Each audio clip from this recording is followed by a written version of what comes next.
Hola les gars, bienvenue dans ce nouvel épisode du podcast. Déjà regardez, j'ai investi dans des petits micros que j'ai customisés avec des paillettes. Voilà, je trouvais ça trop mignon. Et je pense que la qualité audio va être mieux aussi que les vidéos précédentes. Aujourd'hui, on va parler d'un sujet que j'ai beaucoup vu sur TikTok et je me suis dit que ça pouvait être intéressant d'en parler ici avec vous parce que c'est un sujet assez pop culture, je dirais, et donc du coup, j'ai trouvé ça trop intéressant d'en parler avec vous. Donc aujourd'hui, on va parler des tendances d'aujourd'hui, qu'on retrouve aujourd'hui, que ce soit des tendances musicales, des tendances mode, ou juste une ambiance, une era, une esthétique qu'on peut retrouver aujourd'hui, qu'on a déjà à peu près connue dans les années milieu 2010. Je vais vous parler de l'era 2015, de l'era que moi j'ai connue quand j'étais au collège, début de Instagram, début de Snap. Je vais vous replonger en arrière dans ces années-là. On va voir ensemble qu'est-ce qui était tendance à cette époque, que ce soit niveau mode, niveau film, série, musique surtout, et Actu People. On va voir tout ça. Let's go, c'est parti. Donc, niveau mode, on retrouvait beaucoup tout ce qui était indie sleaze, tout ce qui était boho chic. On a aussi eu la Tumblr era, un peu grunge, un peu revenge. Pour cette era, vraiment, l'icône de la Tumblr era, c'est Kylie Jenner.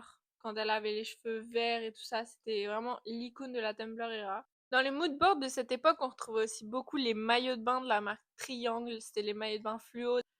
Sur YouTube, on regardait surtout Bethany Mota, qui était une youtubeuse américaine. Je sais pas si elle fait encore des vidéos, mais à l'époque, c'était une youtubeuse américaine qui faisait un peu des Get Ready With Me ou des Back to School. On regardait beaucoup les Back to School. On regardait aussi Enjoy Phoenix, qui faisait des tutos make-up, beaucoup de DIY. C'était l'époque où il y avait beaucoup de vidéos de DIY sur YouTube. Et aussi, à l'époque, c'était le prime de la youtubeuse Zoella, qui est une youtubeuse british et qui fait toujours des vidéos, mais plus vraiment sur sa chaîne Zoella. Elle a une chaîne de vlog à côté et elle fait des vlogs de ses journées.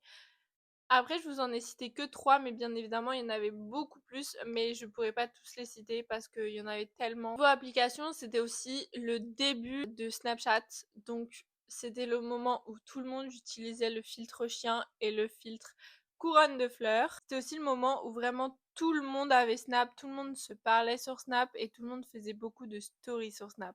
Même les plus grandes stars ou les personnalités publiques, genre comme Kim Kardashian, on retrouvait toutes les Kardashians dans leur story Snap. Is up with your Wi-Fi? You have this big ass house and you can't afford a Wi-Fi box out here? It's not about affording, it's about radiation. You're gonna die anyway. You understand that, right? Die with a good Snapchat going through. Après, sur Instagram, bien évidemment, tout le monde utilisait le filtre Rio de Janeiro et c'était aussi la période où on mettait des barres blanches, que ce soit sur les côtés ou en haut et en bas sur nos publications. Et à l'époque, on avait aussi une application, on avait Tumblr. Je sais pas si ça existe encore aujourd'hui, mais c'était beaucoup de photos pour les moodboards, de photos hyper stylées. Je dirais que c'est un peu l'équivalent de Pinterest aujourd'hui, même si Pinterest existait déjà, je sais pas pourquoi, mais on allait tous sur Tumblr. Si vraiment on voulait trouver des photos stylées, fallait aller sur Tumblr.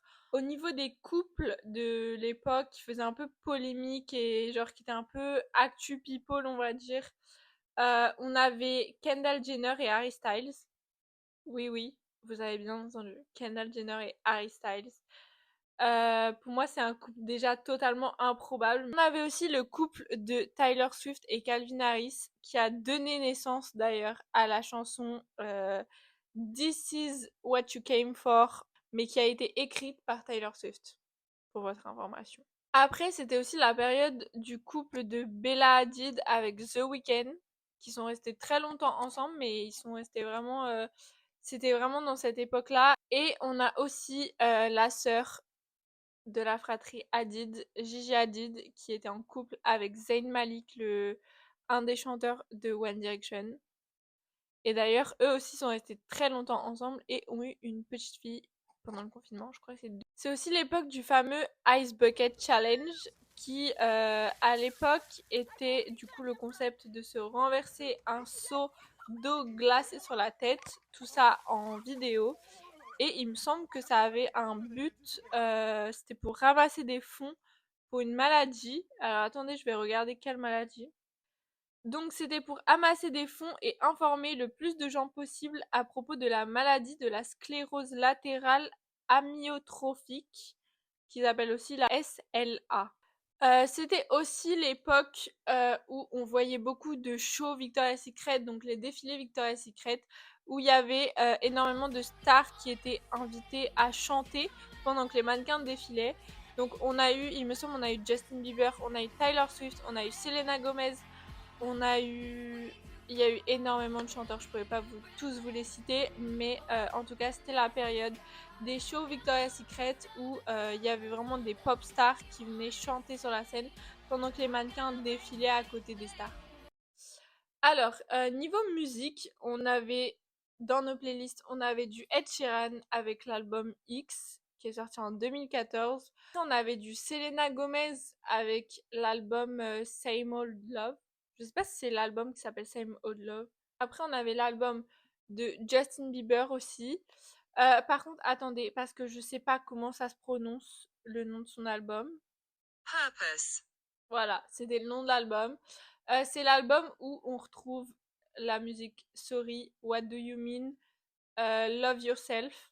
C'est un des meilleurs albums de Justin Bieber même. On avait aussi The Weeknd avec son album Beauty Behind the Madness, où on retrouve les titres les plus connus de cet album. On retrouve Often, The Hills, Can Feel My Face. Ok, donc je pense que vous avez compris un peu l'idée. Je pense que vous avez le mood board.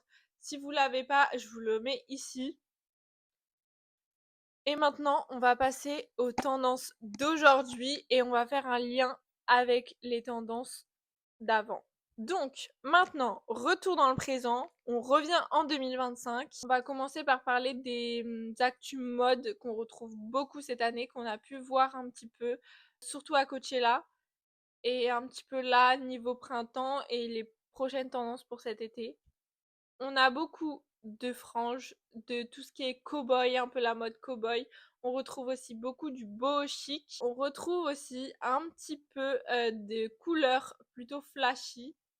Donc je dirais pas, peut-être pas du fluo, mais on commence à retrouver beaucoup de couleurs flashy. On retrouve aussi les ballerines.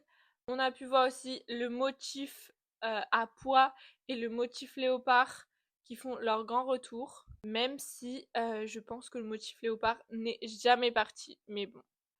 Au mois de février cette année, on a pu avoir le comeback du show de Victoria's Secret. Donc on a eu un show comme dans les années 2015, 2010 et tout ça, où on a eu des stars qui sont venues du coup performer pendant que les mannequins étaient en train de défiler autour. Donc on a pu avoir Tyla, Lisa des Blackpink et Cher. Elles ont toutes les trois chanté et elles ont toutes les trois partagé la scène pendant le défilé. Niveau musique, on retrouve aussi beaucoup de musique assez similaire aux années 2010. On retrouve Addison Rae qui nous a sorti beaucoup de singles cette année et qui va nous sortir du coup un album au mois de juin. Elle nous a sorti Headphones On, High Fashion, Aquamarine et l'année dernière elle nous a sorti Diet Pepsi.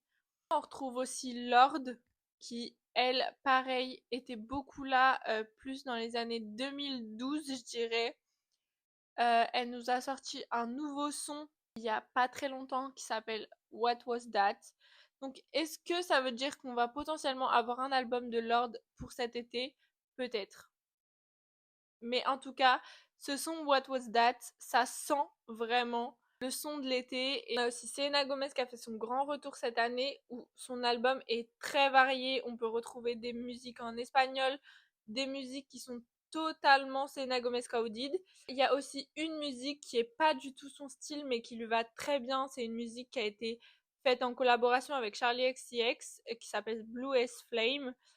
C'est une musique un peu plus du coup vraiment dans le délire de Charli XCX mais chantée par Selena Gomez et je trouve que c'est vraiment le son de l'été. Les couples qui font l'actu cette année et que tout le monde suit, on a bien évidemment Kylie Jenner et Timothée Chalamet. On a Taylor Swift et Travis Kelce. On a Selena Gomez et Benny Blanco. On a aussi Tate McRae et Kid Laroi. On a aussi Hailey Bieber et Justin Bieber. On retrouve aussi cette année le nouveau Ice Bucket Challenge qui cette fois-ci est pour une toute autre cause. C'est pour la cause de santé mentale et c'est pour le USC Speak Your Mind. On retrouve beaucoup sur TikTok des vidéos de gens qui font le nouveau Ice Bucket Challenge. Et depuis 2-3 ans, on retrouve aussi beaucoup les appareils photo numériques qui reviennent énormément pour prendre des photos. Donc sur Instagram, surtout sur les influenceuses, les stars et tout ça, on retrouve beaucoup des photos prises à l'appareil photo numérique. Ça nous rappelle vraiment les années 2010 pour le coup, puisque maintenant tout le monde a un appareil photo numérique comme avant. Et on s'est rendu compte que ça faisait des très belles photos et parfois même des plus belles photos qu'un iPhone. Voilà. Sur ce, comme vous l'avez compris, la mode et les tendances, c'est un cycle. Et moi, je vous dis bisous et à plus tard dans un prochain épisode.